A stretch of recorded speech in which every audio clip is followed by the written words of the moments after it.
Which microphone? This microphone. This okay.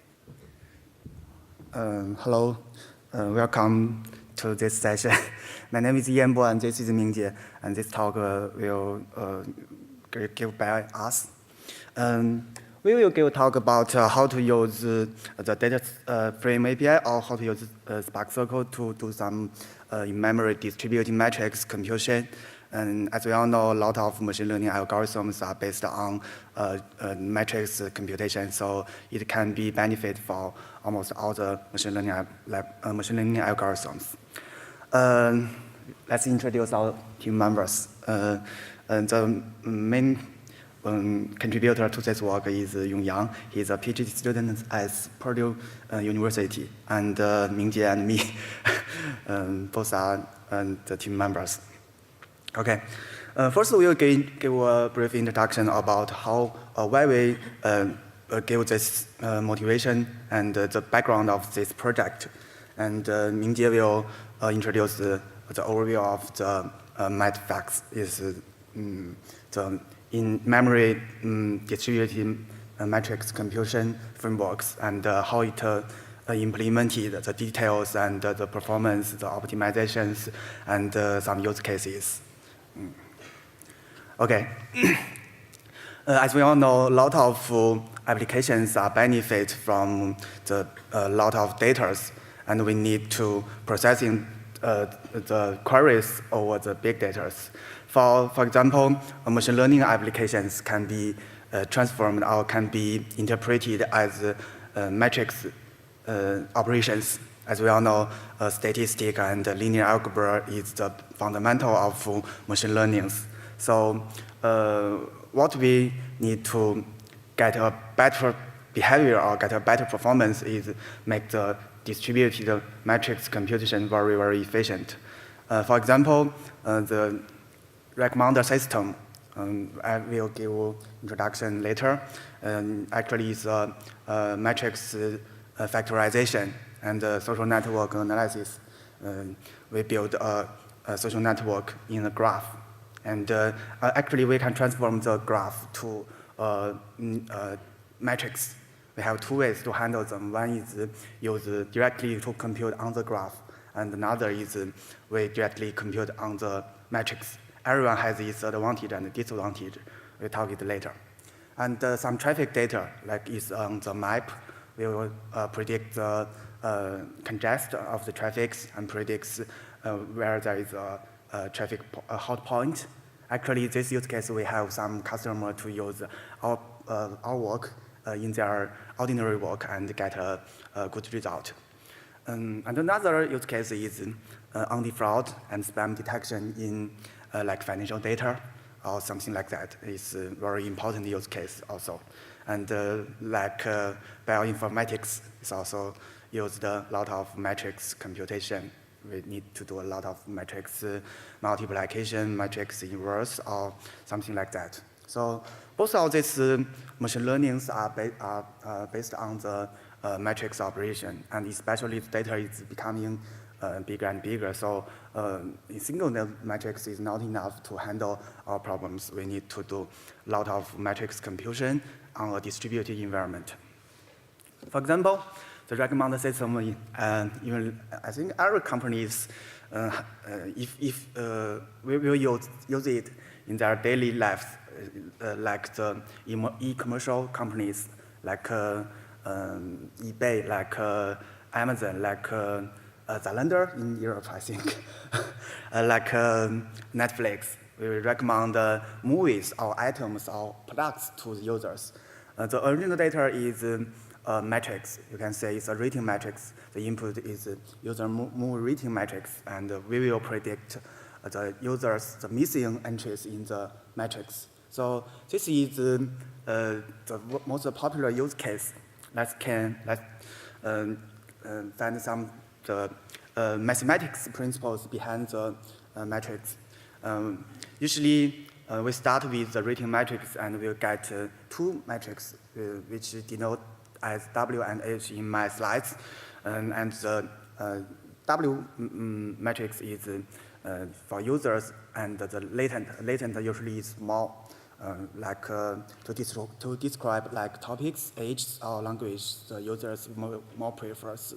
And the movies matrix will have the same dimension as the latent of W, with the row number of rows, and the columns is the number of movies. So we need to do is the matrix factorization, and the matrix is usually very, very big. So the fancy matrix formula is like this. Is a lot of matrix computation, and let's find out what the challenges during this computation. The first is the data very, very huge.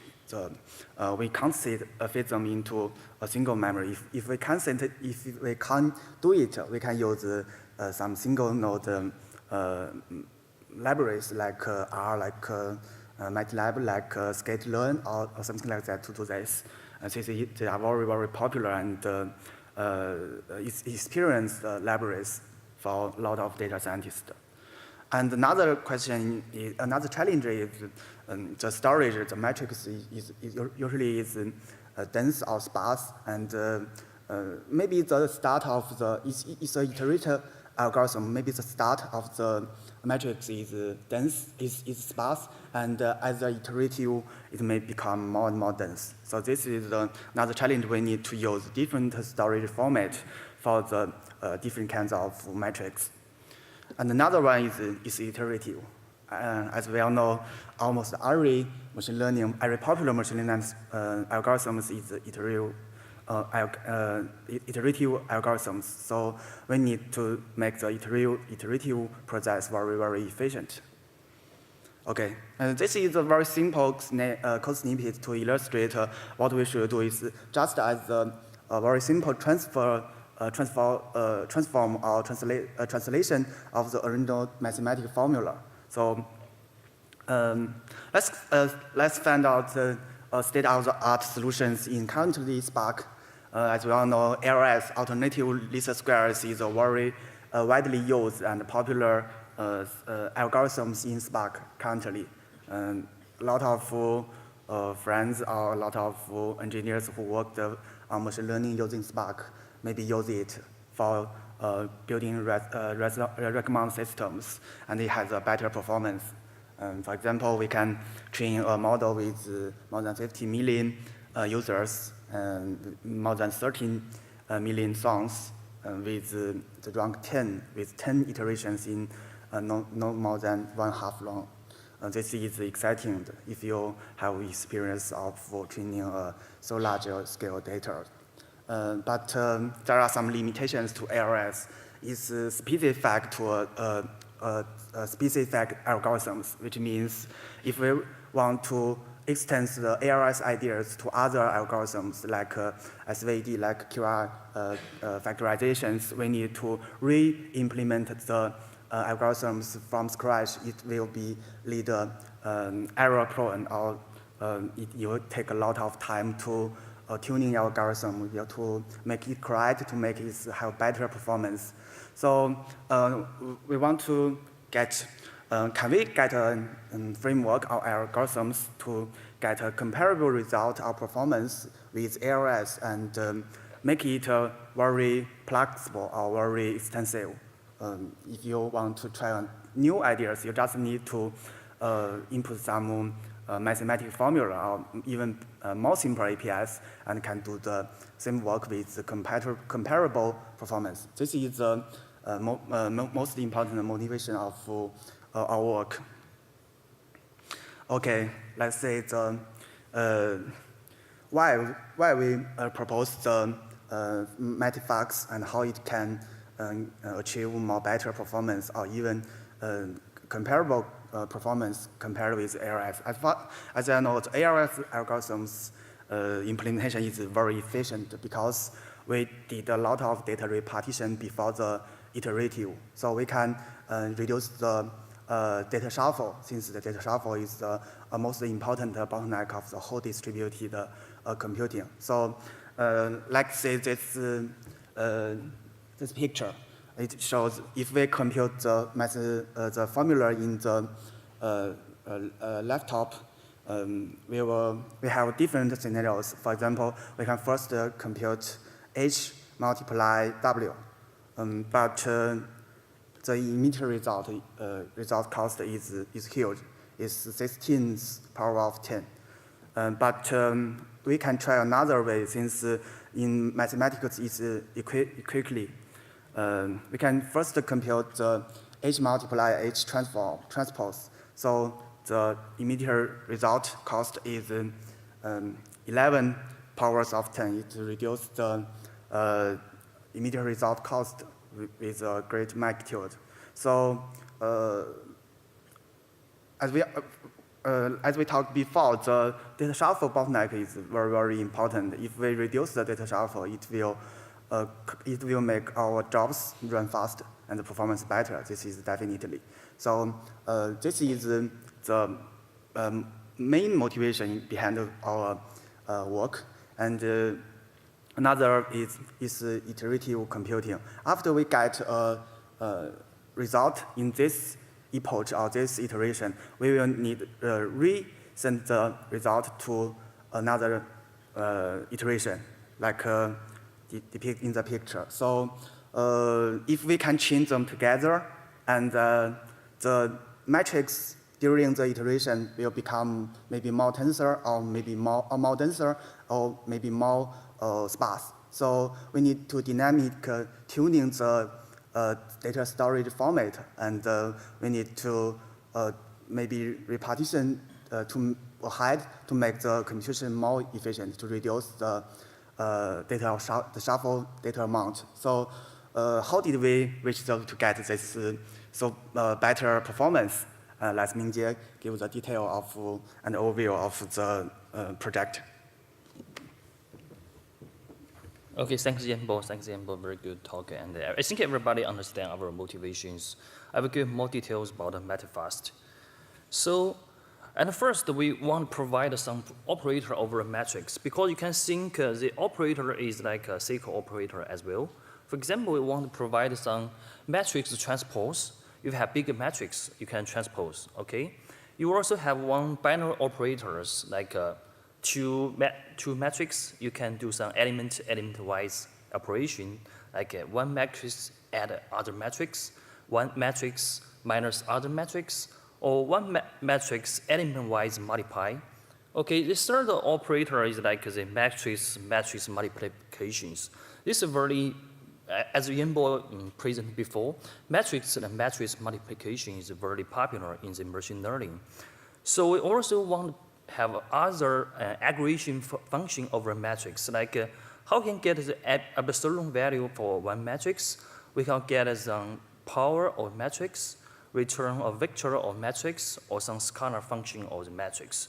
This kind of operators we will provide in this work. More important, this kind of operators can be worked with SQL operators together. Okay, for the optimizations, we want to do some performance enhancement. For example, if you have single matrix operators, like if you have multiple matrices multiplied together, how we can optimization this kind of matrix of multiplication chains. Second, if you have multiple operators together, like add, minus, multiply, blah, blah, blah, and something together, how we can multiply, how we can optimize them together in expressions. Finally, because in the previous example, we can see the data dependency should change the data partition as well. I will explain what's the data dependency, why we need to do some optimization here to reduce the data shuffle cost. In this talk, we will focus on first and third optimization in this talk. Okay, compared to other systems, I think the MatFast is a little different, because you can see the system ML is very popular, like machine learning library based on from the IBM research. It's widely used in different scenarios. And then machine learning libraries also provide matrix operators there, and DMAC is from other research group. But we found most kind of this work doesn't work with Spark SQLs. It means that we want to provide the Spark SQL catalyst to optimize this kind of matrix operator together. So compare with the Spark SQLs, You can think the matrix operators as kind of operators as SQL operators. For example, in the Spark SQL, table is our data type, right? And matrix fast, our data operator on the matrix. And the operators will provide some data transpose, matrix elements operations, matrix scale scanner, matrix elements, and it's comparable like the Spark SQL provides select, group by, aggregation functions. Okay, this kind of comparisons. So this is a framework, as we mentioned, that we want to place the matrix first in the Spark SQL catalyst. And then based on that kind of operation, we can build our different matrix operation, matrix machine algorithm like SVD, PCA, long-linked matrix factorization, PageRank, QR operations there. And after that, we can build some applications there. So it means that our system can place within the Spark ecosystem very close. Okay, this is our system frameworks. As previously, we work on the Spark RDDs. Okay, how we can use Spark RDD to do some optimization. But when we do some more things together, we found, okay, we need to provide the Spark SQL, place this kind of thing to Spark SQL. So as you can see, this on the right side, this is our plan, okay? First, you can give a matrix program, okay, like a multiple matrix operations there. And then first, we generate this plan. And then we have optimizer to optimize this plan. More importantly, this plan should be iteratively optimized. We will explain why we do it iteratively. It's different from like a Spark SQL, some things. If you play rule-based optimization, it's just one time. But matrix operation, you do it iteratively. And so we extend the Spark catalyst to do some optimization. So we place two kind of important components into Spark catalyst. First is rule-based optimizations. For example, we want to optimize single matrix operators, multiple matrix operators. We provide multiple rules there to place into Spark SQL's catalyst rule-based rules there. Second important component, we want to do some data partition optimization. This can reduce the data shuffles. This is placed in the catalyst physical plans. This kind of two important components we place into this. And our current implementation, we extend the Spark SQL catalyst and place our components there. Okay, in the talk, we just focus on two optimizations here. First, we can say this is matrix multiply. For example, you have four matrices here. You multiply A1, A2, A3, and A4, okay? From our basic observation, you can think we can choose a different order to multiply these matrices together, right? Like a stupid way, better way, blah, blah, blah way, okay? And then, do you think, because I think everybody have studied the dynamic programming before, one very static question, like how we can optimize the matrix multiply in a chain, right? This is a similar problem, but in real cases, we found that most of the matrix is sparse, okay? Because the matrix is sparse, the previous approach to do dynamic matrix multiply optimization doesn't work. So we propose a cost model to optimize this matrix multiply. And then we found our approach, our matrix approach, can get a better matrix multiply order than previous, than the straightforward approach. The details can be looked into our technical report.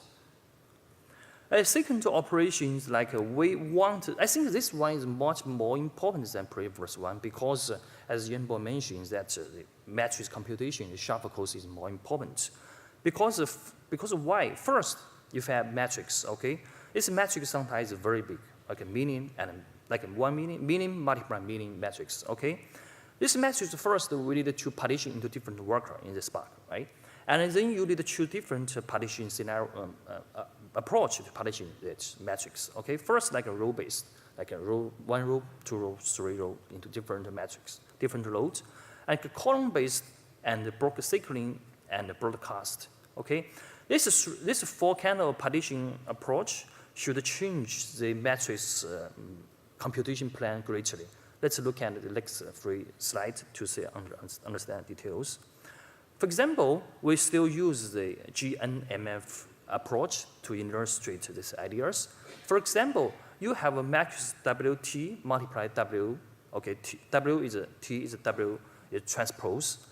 Okay, when you compute this two matrices multiply, first you partition W into different workers. Okay, for example, we have E0, E1, E2, and E3. Okay, if we use like some hash-based partition approach, okay, this is widely used in the Spark RDD or some things.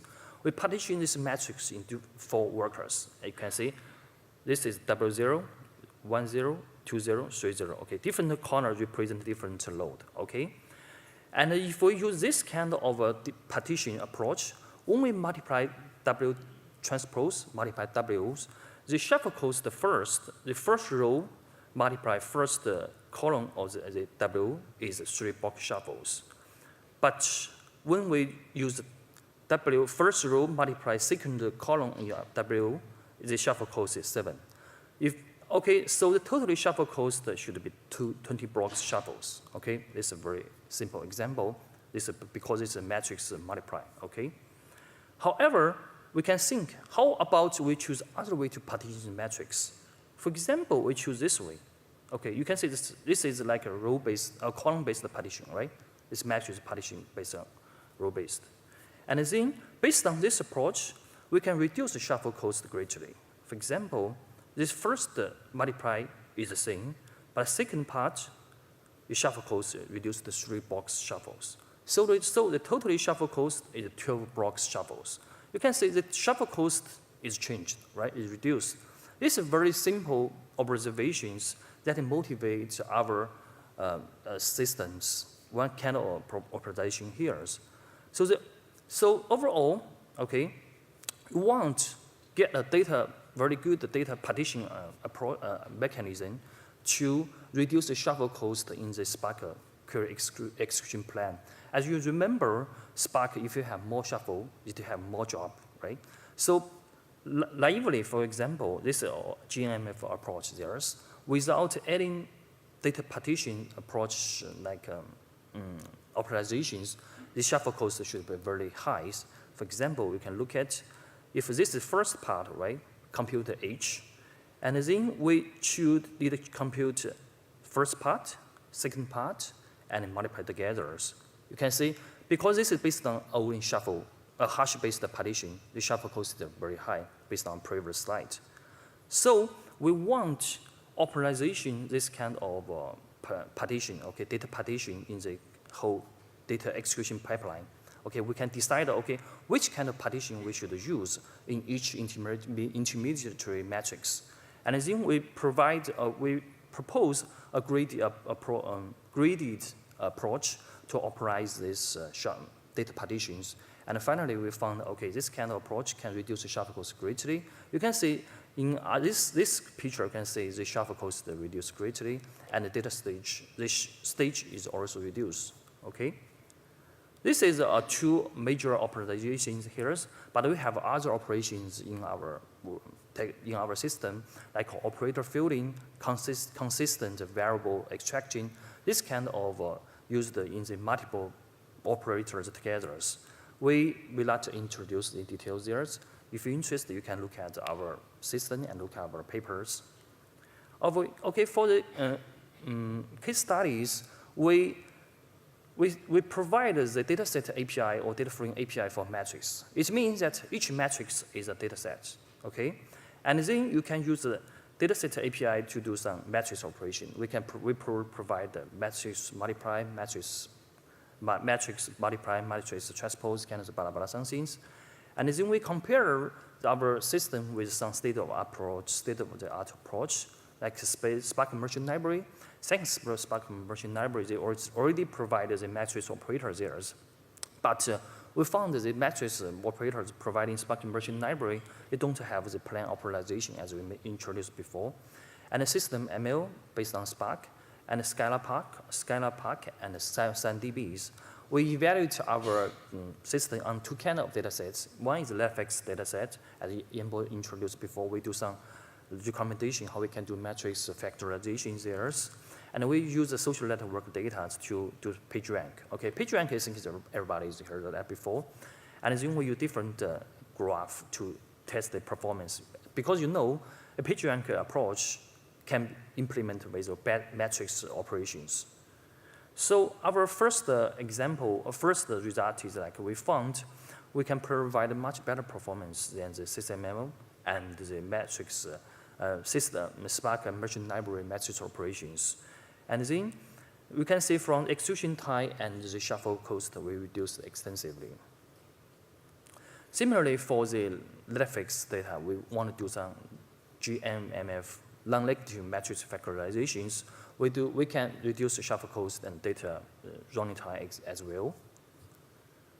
Okay, because time limit in our future plan, we want to provide more easy use the API for users. Because when we work with the customers, they want, okay, this kind of matrix operator can be work as a MATLAB. It means that the data scientists only understand MATLAB, and they can use something like MATLAB code to some matrix operation on the Spark. So currently, we provide a similar API to the exactly similar as the MATLAB. We work on this together. And the second optimizations, we want to have more plan optimizer, more advanced plan optimizer.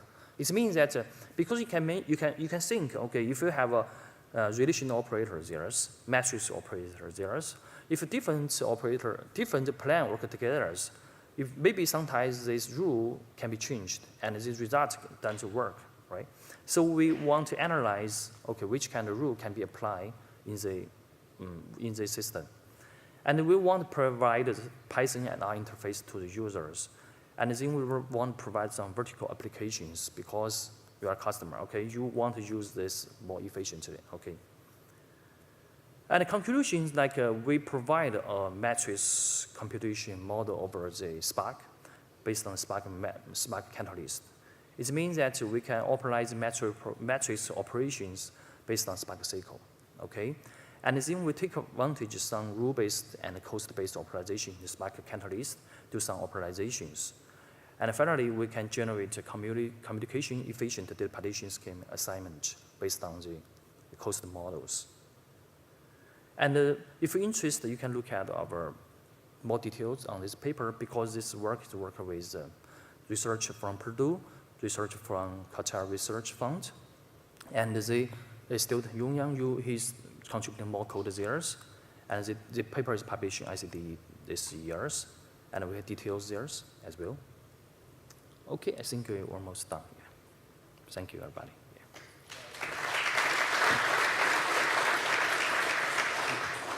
We have 1 minute, so probably 1 or 2 questions. And please use those mics available back up there. Thanks for your enlightening talk. So we have similar use scenario about 2 sparse matrix multiplications. So basically what we do is we broadcast the right matrix, and for the left matrix, we use partitions. And in each map partitions, in each executor, actually we use some linear algebra library like Python, NumPy, SciPy to do the sparse matrix multiplications. Then we collect the result. I wonder if you have ever experimented with this kind of approach, and if yes, do you have any benchmark to compare this approach to your approach? Thanks. Okay, so your question. Could you repeat the question? Yeah, so your question, you mean that you use a broadcast approach to broadcast one matrix to each executor, and each executor do the local matrix and multiply theirs, right? Yes. Okay, so we also have, as you mentioned before in our previous slide, we have one kind of a matrix partition here. We mean that B. Okay, I'll show you a slide here. Okay, we call this a broadcast scheme.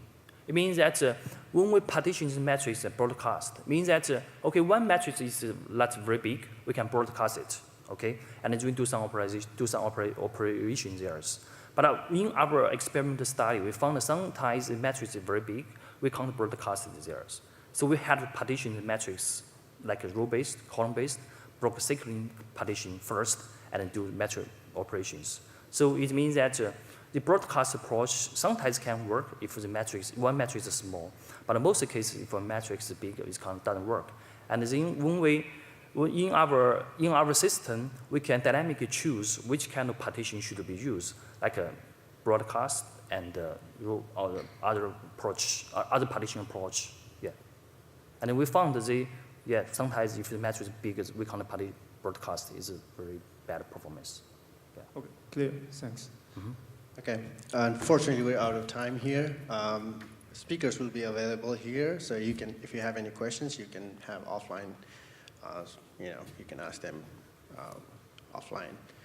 But another round of applause to Yanbo and EJ. Thank you very much. Thank you. So the next session.